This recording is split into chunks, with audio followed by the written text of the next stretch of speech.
금년 선교축제 기간을 통해서 이 선교적 삶에 대한 정의 잘 되셨습니까? 저도 개인적으로 4주간 설교를 쉬면서 쉼을 얻고 또 강사 목사님들을 통해 설교자가 아닌 성도의 입장에서 말씀의 도전을 참 많이 받았습니다. 비록 첫 술에 배부를 수는 없겠지만 우리 주변에 우리의 친절이 필요한 이웃이 있다는 사실을 기억하고 안녕하세요? 어디서 오셨어요? 이 간단한 인사말부터 건네며 이 땅의 나그네들과 또 관심을 필요한 이웃들 위해 손길을 먼저 내미는 하늘빛 우리 교회가 되기를 진심으로 소망합니다. 이제 오늘부터 사사기에 이어 룻기 말씀을 살펴보려고 합니다. 오늘 본문에서 룻기의 시작을 이렇게 시작하고 있습니다. 사사들이 치리하던 때에 그 땅에 흉년이 드니라. 룻기가 기록한 배경을 한마디로 사사시대였다라는 것입니다. 사사시대는 우리가 이미 사사기 강해를 통해 살펴본 것처럼 가나안에 정착하게 된 이스라엘 백성들이 약속이 성취된 그 땅에서 어떻게 살았는지를 보여주는 말씀이지 않나요? 오늘 본문은 정확하게 그 시점이 어느 때인지 뒤에 나오는 족보 외에는 알 수 없지만 이 보아스가 여리고성의 기생 라합의 아들로 나오는 것을 보면 가나안에 정착한 이후 한 세대가 지나고 그 다음 세대가 기성세대가 되어 있는 시점의 이야기인 것을 알게 됩니다. 아마도 가나안에 정착한 지 대략 한 4, 50년 정도의 시간이 지른 이후가 아닐까요? 그 당시 상황을 사사기의 표현에 따를 것 같으면 사사기 2장 10절은 이렇게 말씀하고 있습니다. 그 세대의 사람도 다 그 조상들에게로 돌아갔고 그 후에 일어난 다른 세대는 여호와를 알지 못하며 여호와께서 이스라엘을 위하여 행하신 일도 알지 못하였더라. 가나안 정착했던 그 첫 세대는 이미 거의 다 운명을 하고 그리고 그 땅에서 태어난 그 다음 세대를 이야기하고 있는 것입니다. 근데 그 다음 세대를 다른 세대라고 표현하고 있지 않나요? 하나님을 알지 못하고 여호와께서 이스라엘 위에 행하신 그 모든 일들을 잊어버린 다른 세대가 출현했다라는 것입니다.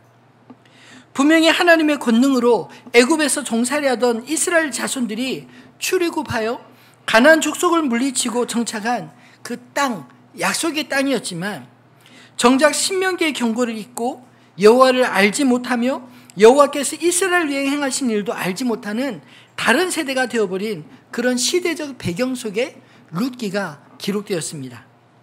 그 조상들이 그토록 보기 원했던 약속의 땅에서 시작되었지만 그 땅이 흉년이 들자 유다 지파의 한 사람 베들레헴에서 그 한 가정이 가족을 데리고 그 땅을 떠나 모압 땅으로 이주하여 가는 이야기로부터 시작이 됩니다.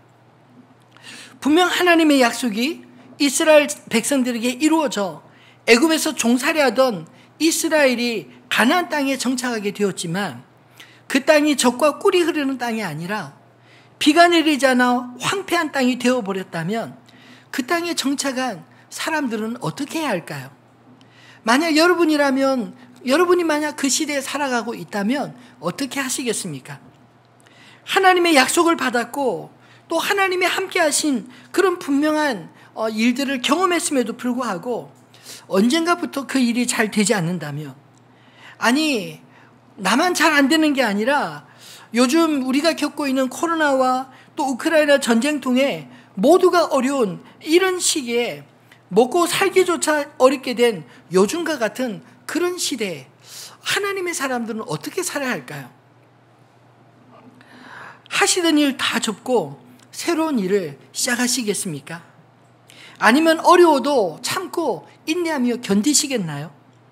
사실 쉬운 문제는 아니라고 생각합니다. 그런데 한 가지 분명한 것은 오늘 성경의 이 모든 상황은 하나님이 약속하신 그 땅에서 맞게 되는 흉년이었다는 사실입니다. 이런 일이 이전에도 사실 성경에 몇 번 있었습니다. 아브라함도 약속의 땅 가나안에 왔다가 흉년을 겪고 점점 남방으로 내려가다 애굽까지 간 일이 있지 않았습니까? 그곳에서 아내 사라를 누이라고 속였다가 왕에게 빼앗길 뻔한 일을 겪고도 하나님의 손길로 복을 받고 다시 가나안으로 돌아온 일이 있었습니다. 또 야곱 역시 요셉이 죽은 줄 알고 그 땅에서 맞는 지독한 흉년으로 쌀을 구하러 10아들을 애굽에 보냈다가 총리가 되어 살아있는 요셉과 다시 재회하고 애굽의 고센 땅에 정착해서 400년 동안 그 자손들이 머물러 있다가 약속의 땅으로 돌아오지 않았습니까? 근데 하나님이 약속하신 그 땅, 특별히 아브라함의 언약, 야곱의 언약대로 되찾은 그 땅에서 흉년이 들어 한 가족이 모압 땅으로 이주한 일을 오늘 본문은 왜 그렇게 중요하게 주목하여 다루고 있을까요?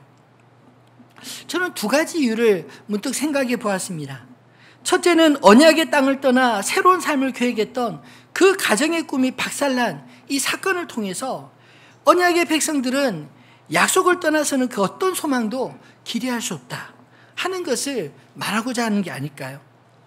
그것은 하나님의 은혜와 사랑을 떠나서 하나님 없이 스스로 복을 찾을 때 하나님 외에 다른 방법이 없음을 알게 하시는 신명기의 약속의 말씀 그대로 이루어진 것입니다.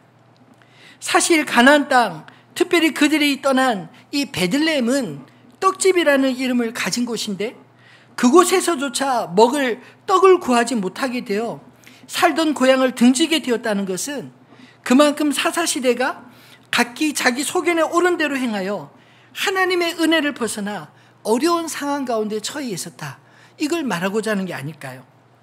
또 두 번째로 모압으로 이주한 엘리멜렉 가정을 주목하는 이유는 약속의 땅을 떠나 남편과 두 아들을 잃어버리고 아무것도 남은 것이 없는 나오미의 인생에 끝까지 그를 저버리지 않고 따르는 모압에서 얻은 며느리 룻과의 만남이 있었다라는 것입니다. 분명히 하나님의 약속을 떠난 나오미 가정이 남편과 두 아들까지 낯선 모압 땅에 묻는 기막힌 그런 일을 겪었지만 그 고통 속에서 자신이 떠나온 베들레헴으로 돌아오고자 했을 때 그와 끝까지 함께하기로 한 며느리 룻이 있었다는 것입니다. 하나님의 언약보다 현실적 필요를 쫓았던 나오미는 모든 것을 다 잃어버렸지만 그녀가 돌아올 때는 오히려 자신도 남편을 잃은 과부가 되었지만 늙은 시어머니를 저버리지 않고 또 자신이 살던 고향을 떠나 하나님의 언약의 땅으로 어머니를 따라온 이 모압 여인 룻의 이야기. 사실 오늘 이 룻기는 바로 모압 여인 룻의 이야기입니다. 성경은 참 아이러니하게도 모든 것을 잃어 소망이 사라진 이 상황에서도 하나님을 향해 돌아오는 자에게 또다시 주어지는 놀라운 은혜를 이야기하고 있습니다. 저는 이번에 룻기를 준비하면서 이 룻기 속에 참으로 놀라운 우리의 편견을 뛰어넘는 하나님의 은혜와 섭리를 보게 되었습니다. 저와 함께 룻기의 말씀 속으로 들어오셔서 그 신실한 하나님을 만날 수 있게 되기를 소망합니다. 근데 우리가 룻기를 시작하면서 약속의 땅에서 우리가 예상치 못한 어려움을 만날 때 우리의 믿음으로 넘어야 될 두 가지 선택의 문제를 먼저 맞닥뜨리게 되는 것을 발견하게 됩니다. 그 첫 번째 선택은 약속의 땅에서 흉년을 만날 때 견딜 것인가 떠날 것인가 이런 문제입니다. 참 쉽지 않은 문제입니다. 견디고 싶어도 만약 견딜 수 있는 힘이 없다면 약속이 없다면 어떻게 무조건 참고 견딜 수 있을까요? 그런 의미에서 저는 견딜 수 있느냐 없느냐 이 가장 중요한 요점은 견딜 수 있는 약속이 있느냐 없느냐 여기에 달린 것이 아닐까요? 만약 견뎌야 할 아무런 이유도 하나님의 약속도 없는데 무조건 견디라 하는 것은 고통을 겪고 있는 사람에게 아무런 이유로도 힘도 되지 못할 것입니다. 또 성경은 그런 무조건적인 견딤을 미덕이라고 말하지도 않습니다. 오늘 본문을 해석하는 중요한 열쇠는 저는 사사시대라는 관점에서 보셨으면 좋겠습니다. 하나님의 언약이 성취되어 거하게 된 약속의 땅에서 정착하고 그 땅에서 낳은 자녀 세대의 이야기이기 때문입니다. 쉽게 우리식으로 설명하면 모태신앙인들의 이야기다, 이렇게 말할 수 있지 않을까요? 거기에 우리와 좀 다른 점이 있다면, 우리는 이 땅에서 원래부터 살고 있었지만 그들은 할아버지 세대에 애굽의 노예 생활을 하다가 아버지 세대에 출애굽과 가나안 정착을 이룬 세대였다는 것입니다. 여러분, 하나님의 약속 하루아침에 이루어지지 않았습니다. 약속의 땅에 정착하게 될 것이라는 그 약속은 애굽에서 종살이하던 그 조상들에게 정말 꿈같은 이야기 아니었을까요? 근데 그 조상 아브라함, 이삭, 야곱에게 주신 그 하나님의 약속이 마침내 그 부모 세대에 성취되었습니다. 꿈같은 일이 이루어진 것입니다. 뿐만 아니라 그 땅에서 하나님의 백성으로서 어떻게 살아야 하는지 이미 출애굽기, 레위기, 민수기, 신명기 통해 기록된 토라를 그 백성들은 가지고 있었습니다. 특별히 신명기 28장에 축복과 저주의 그 장을 보면 하나님의 백성들이 그 땅에서 하나님의 백성답게 살 때 받게 될 복이 무엇인지, 또 하나님의 백성이라 할지라도 그 땅에서 하나님을 잊고 우상에 기대어 살면 어떤 저주를 받게 될지 자세하게 기록되어 있습니다.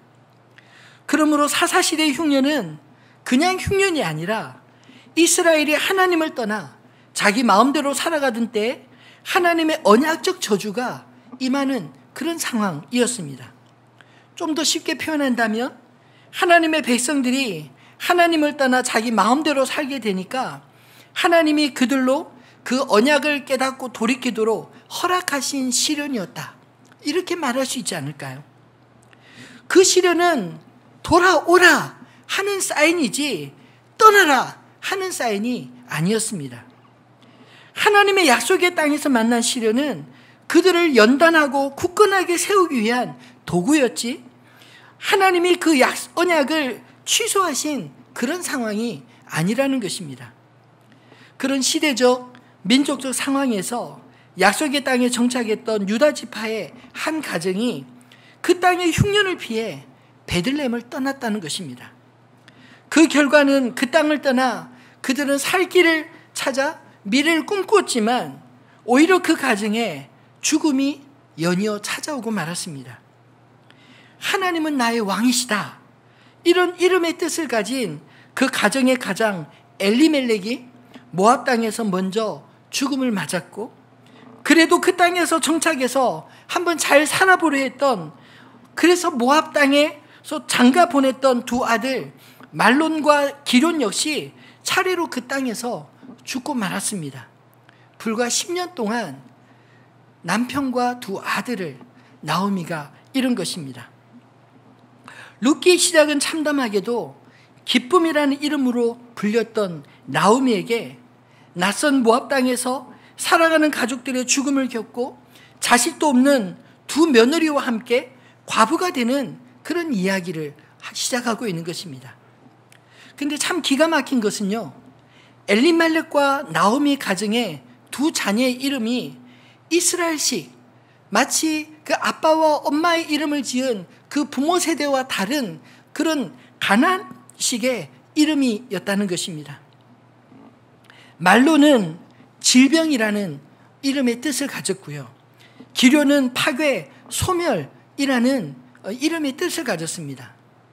아니, 왜 부모가 자식들의 이름을 이렇게 지었을까요? 우리나라에도 옛날에 귀한 자식의 이름을 일부러 집에서 천한 이름으로 부르지 않았나요? 예를 들면 개똥이, 말자, 이런 식으로 말입니다.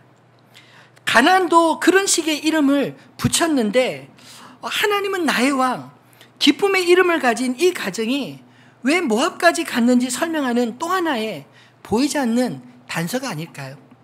즉, 그들이 비록 그 부모의 신앙을 따라 하나님의 약속을 받았지만, 그러나 정작 그 땅에 살아가면서 그 자녀 세대는, 아니 자신의 세대는 가나안 문화에 물들어서 마치 이름을 액땜하듯 그렇게 이름 지면 그런 불행이 찾아오지 않을 줄 알고 이름을 지었는데, 아니나 다를까 그렇게 이름 지은 그대로 그런 불행이 찾아오고 만 것입니다. 여러분, 이 모든 것은 하나님의 백성들에게 찾아온 고난을 그 원인을 뒤로한 채 그저 장소만 바꾼다고 해결된 문제가 아니라는 것을 말씀하고자 기록된 것이 아닐까요? 하나님께서 허락하신 약속의 땅에서의 흉년은 그들의 행위를 돌이켜 하나님을 찾으라는 의미지 환경을 바꾼다고 해결된 문제가 아니라는 그런 말씀을 하고 있는 것입니다. 여러분, 믿음은 언제나 인내를 동반합니다. 하나님의 약속을 바라고 기다리는 것, 그것이 믿음 아닌가요? 아브라함이 그랬고 우리 믿음의 조상들이 또한 하나님의 약속을 받고 그 약속이 이루어질 때까지 믿음으로 바라며 기다렸습니다. 흉년이라는 예상치 못한 상황은 참으로 견디기 어려웠지만 동시에 하나님 앞에 자신을 돌아보고 그분의 은혜를 기다리게 하는 기회 아니었을까요? 신명기 28장은 약속의 땅에 살아가던 그 시대 그들에게 곧바로 자신들의 삶의 문제가 무엇인지 확인하고 돌아볼 수 있도록 쓰여진 말씀입니다. 1절로 14절은 그 땅에서 하나님의 잘 섬길 때 받게 될 복을 기록하였고, 또 15절로 68절은 저주의 말씀들로 기록되어 있습니다. 그 중에 축복의 말씀만 한번 좀 같이 읽어볼까요? 제가 1부 때 같이 읽었는데 너무 길어가지고 15절까지, 제가 7절까지 읽고 여러분들이 8절부터 15절까지, 14절까지 읽으시면 좋겠습니다. 이 말씀을 읽는 이유가 있습니다. 이 말씀 속에 하나님의 백성들은 어떻게 살아야 하는가, 하나님이 왜 축복하기를 원하시는지를 깨닫게 되기를 소망합니다. 제가 1절로 7절까지 읽어보겠습니다.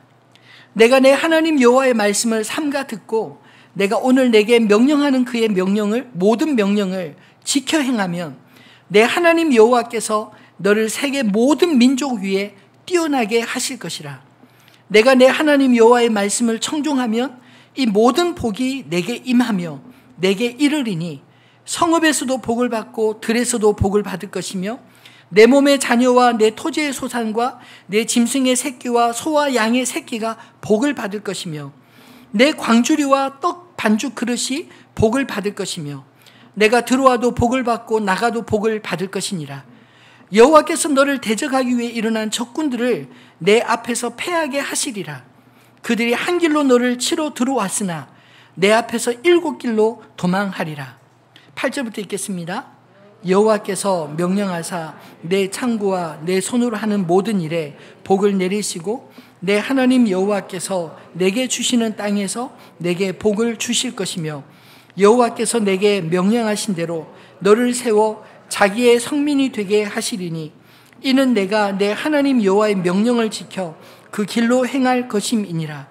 땅의 모든 백성이 여호와의 이름이 너를 위하여 불리는 것을 보고 너를 두려워하리라. 여호와께서 내게 주리라고 내 조상들에게 맹세하신 땅에서 내게 복을 주사 내 몸의 소생과 가축의 새끼와 토지의 소산을 많게 하시며 여호와께서 너를 위하여 하늘의 아름다운 보글을 여시사 내 땅의 때를 따라 비를 내리시고 내 손으로 하는 모든 일에 복을 주시리니 내가 많은 민족에게 꾸어줄지라도 너는 꾸이지 아니할 것이요 여호와께서 너를 머리가 되고 꼬리가 되지 않게 하시며 위에만 있고 아래에 있지 않게 하시리니 오직 너는 오늘 내게 명하는 여호와의 명령을 듣고 지켜 행하며 내가 오늘 너에게 명령하는 그 말씀을 떠나 좌로나 우로나 치우치지 아니하고 다른 신을 따라 섬기지 아니하면 이와 같으리라. 아멘. 여러분, 좀 길긴 하지만 이 말씀을 통해 주님이 그 백성들에게 하시고 싶은 말씀이 어떤 의미인지 들리시나요?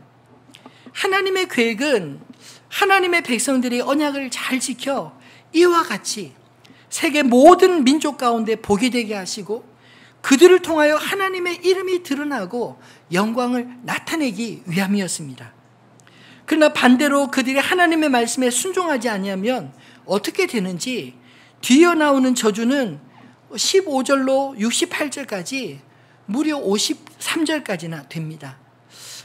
다 읽고 싶지만 너무 길어서 생략하겠습니다. 근데 왜 이토록 저주를 자세하게 기록했을까요? 한번 읽어보십시오. 어떤 저주가 기록됐는지. 구체적으로 어떤 일이 일어나게 될지 그냥 디테일하게 이야기하고 있습니다.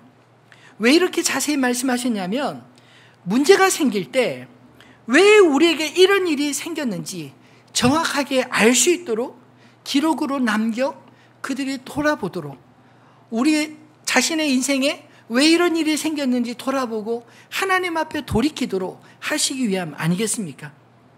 그러므로 약속의 땅에서 맞는 이 엘리멜렉 집안의 흉년은 그냥 흉년이 아니라 하나님이 경고하신 일들이 이루어진 언약적 저주였습니다.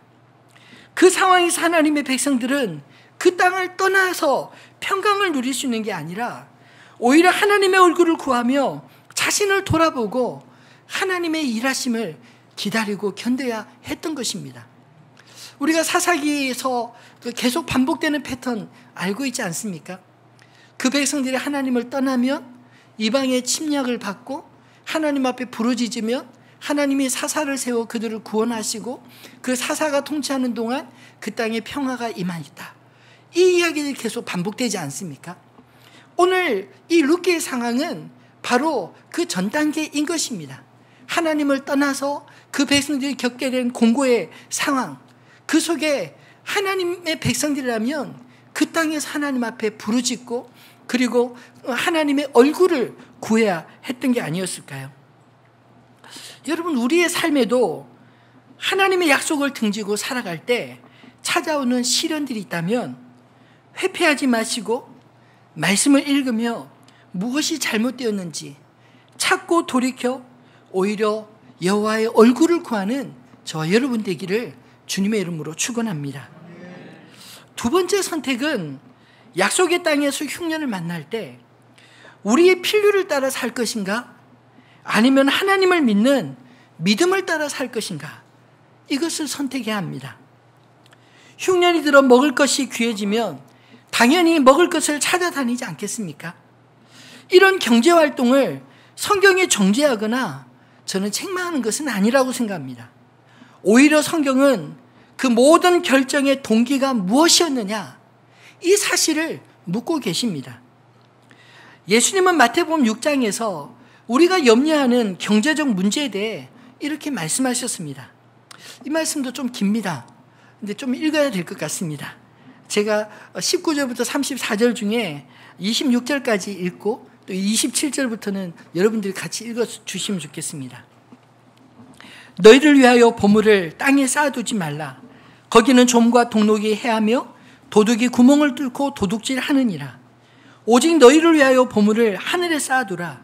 거기는 좀이나 동록이 해하지 못하며 도둑이 구멍을 뚫지도 못하고 도둑질도 못하느니라.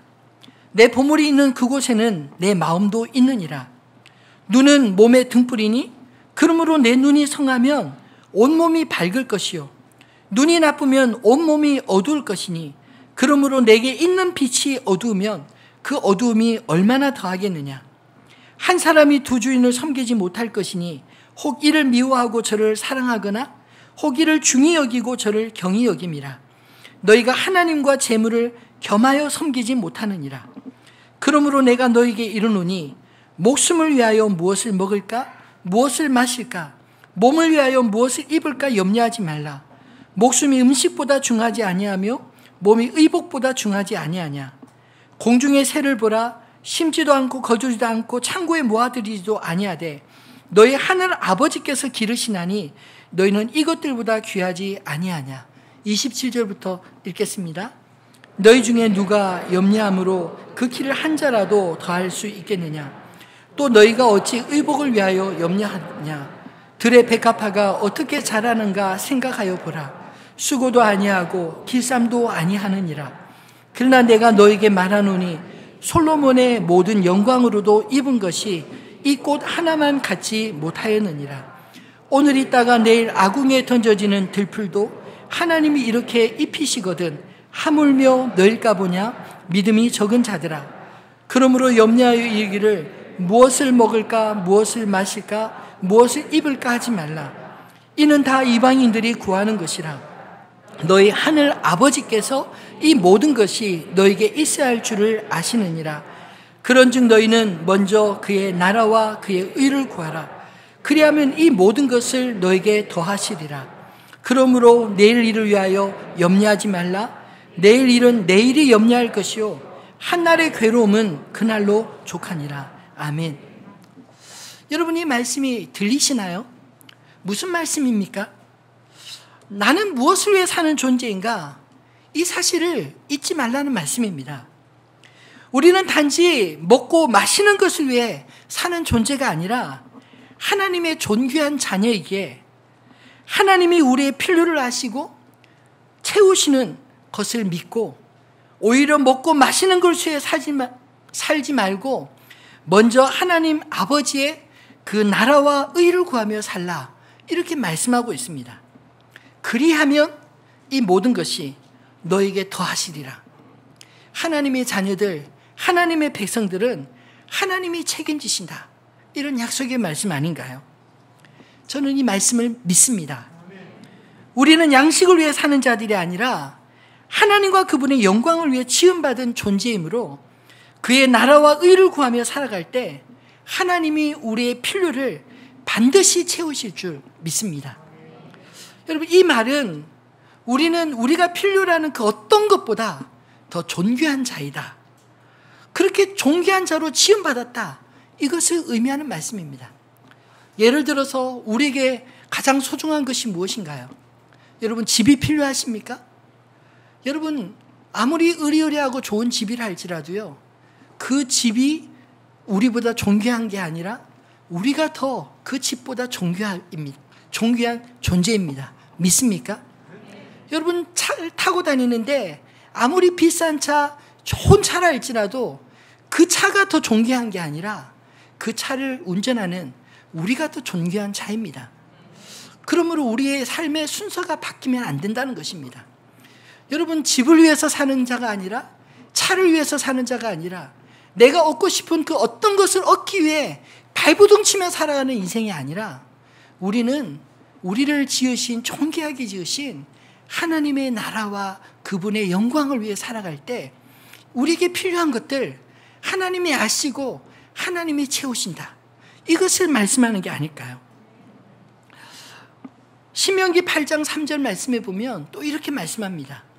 너를 낮추시며 너를 줄이게 하시며 또 너도 알지 못하며 내 조상들도 알지 못하던 만나를 내게 먹이신 것은 사람이 떡으로만 사는 것이 아니요 여호와의 입에서 나오는 모든 말씀으로 사는 줄을 내가 알게 하려 하심이니라. 여러분, 광야 생활을 통해 이스라엘 백성들이 배운 것이 무엇입니까? 바로 이 말씀입니다. 사람이 무엇으로 사느냐? 떡으로 사는 존재가 아니라, 아니 떡도 필요하죠. 근데 떡으로만 사는 존재가 아니라 오직 하나님의 입에서 나오는 모든 말씀, 그 말씀으로 살아가는 자인 것을 말씀하고자 하는 게 아닐까요? 하나님은 그 백성들을 하나님의 백성답게 살기 원하십니다. 우리는 지으신 것은 단지 우리가 먹고 사는 그 문제만을 위해 우리를 지으신 것이 아니라 여호와의 입에서 나오는 모든 말씀을 듣고 그 말씀을 통해 우리가 무엇을 어떻게 살아야 되는지 깨닫고 하나님의 자녀, 하나님의 백성답게 살라는 것입니다. 여러분, 하나님의 말씀이 없으면 우리는 살아도 사는 것이 아니라는 그런 말씀 아닌가요? 왜냐하면 삶의 방향도 없고 목적도 없이 살아가는 그런 삶, 그것이 행복일까요? 하루를 살아도 내가 누구인지, 내가 왜 살아야 하는지 그 삶의 이유를 알고 목적을 향해 살아가는 저와 여러분 되기를 진심으로 소망합니다. 오늘 룻기의 시작에서 엘리멜렉 가정은 흉년을 피해 필요를 구하는 삶을 살았습니다. 근데 안타깝게도 그 결과는 그들이 기대한 대로 꿈꾸는 미래를 쟁취한 것이 아니라 낯선 모압 땅에서 남자들이 차례로 죽음을 맞는 기막힌 현실을 마주하게 되었습니다. 오늘 마지막 절이 그런 기막힌 현실을 말하고 있지 않습니까? 말론과 기론 두 사람이 다 죽고 그 여인은 두 아들과 남편의 뒤에 남았더라. 처음에는 네 가족이 떠났는데 남자 셋이 다 죽음을 맞고 이제 나오미 혼자 그 뒤에 남았다라는 것입니다. 단란하고 부유하게 떠났던 이 네 가족에 찾아온 비극, 그리고 남편과 아들들을 먼저 떠나보내고 홀로 남게 된 이 나오미의 처량한 모습이 보이시나요? 필요를 따라 살 길을 찾았지만 그들에게 돌아온 것은 인생에 피할 수 없는 죽음뿐이었습니다. 그것도 두 아들까지 먼저 떠나보낸 이 어미의 심정은 어땠을까요? 참 이상하게도요, 우리는 필요를 쫓아다니면 다닐수록 그 필요들은 우리를 좀 더 멀게 도망갈 때가 느껴지지 않으시나요?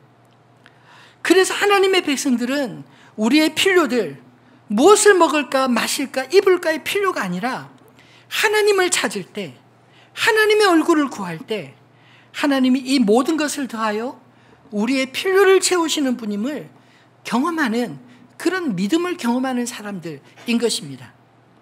성경은 우리가 이 땅에 고아와 같이 버려진 존재가 아니라 하나님이 그 아들을 보내어 십자가에 자신을 내어주심으로 우리를 찾아오신 사랑의 이야기입니다.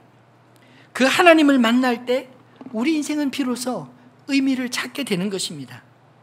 하나님의 자녀로서 이 땅에서 어떻게 살아야 되는지 알게 되는데, 우리를 돌보시는 하나님이 계시기에 우리 역시 생존을 위해서가 아니라 우리 아버지 하나님을 위해 살아야 함을 깨닫게 되지 않나요? 바라기는 그 믿음으로 하나님의 자녀답게 이 땅에 살아가는 저 여러분 되기를 소망합니다. 하나님의 자녀들은 하나님이 책임져 주신다는 이 사실을 마태복음 6장에 약속하고 있지 않습니까? 그럼 우리가 기도할 때 막막하고 앞이 닫혀진 것 같으면 이 약속의 말씀을 붙들고 기도하십시오. 하나님, 제가 이 땅의 필요들, 이 땅의 현실적인 문제들만을 위해 살지 않겠습니다. 그러나 주님, 내가 필요한 이 모든 것들은 주님이 채워주십시오. 우리 기도가 그렇게 바뀌어야 될 줄 압니다. 저도 교회를 개척하며 참 앞길이 보이지 않을 때 두려웠습니다. 그렇지만 새벽마다 늘 이렇게 기도했습니다. 하나님, 이 땅에 세워진 교회가 단지 생존을 위해 발부둥치는, 이 땅에서 사느냐 죽느냐 이런 문제로 고민하는 그런 교회가 되지 않게 해주십시오. 적어도 하나님이 하시고 싶은 일이 있다면 이 땅에 세우신 이 교회를 통해서 마음껏 해드리는, 하나님 마음을 시원케 해드리는 그런 교회 되게 해주십시오. 그런 소망으로 기도했습니다. 여러분, 그게 믿음입니다. 하나님 앞에 믿음으로 구하면 하나님이 그 우리의 믿음에 그렇게 응답하시는 줄 믿으시기를 바랍니다.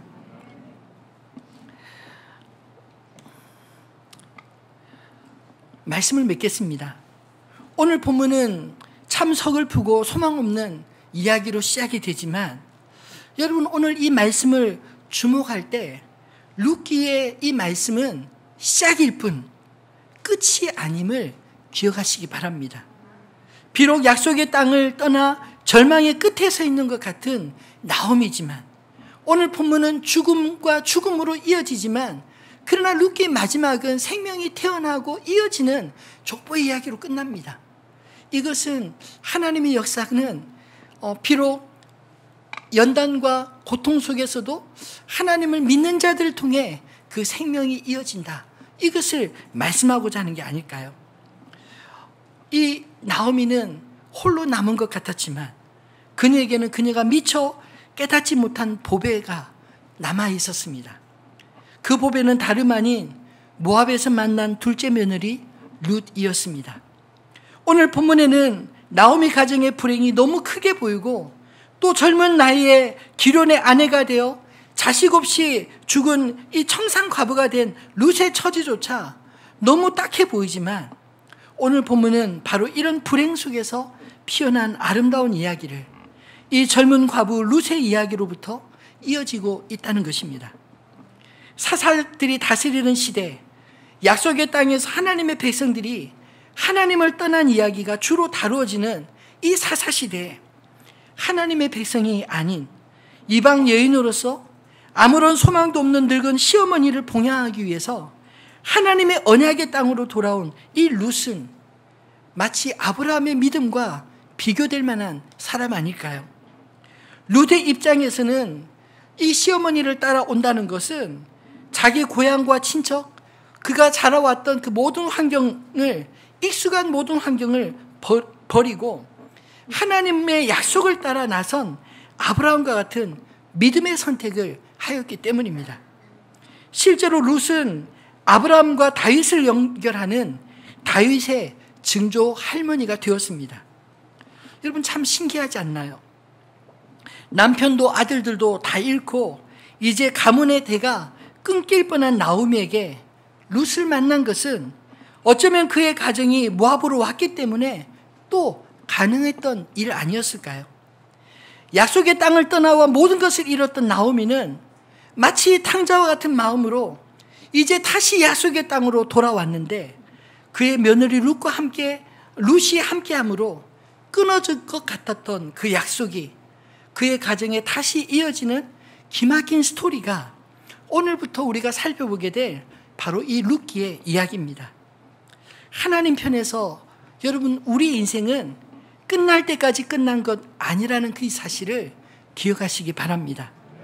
어떠한 고난과 불행 가운데서도 하나님은 자기 백성들을 돌보시고 돌이켜 나오는 자녀들을 품으신다는 것, 이것이 성경의 이야기입니다. 그런 의미에서 이 룻기는 하나님의 행하심을 직접적으로 언급하고 있지는 않지만 보이지 아니하시는 하나님께서 그 백성들을 어떻게 돌보시며 자신의 그 언약을 어떻게 신실하게 성취해 가시는지 보여주는 아주 중요한 책입니다.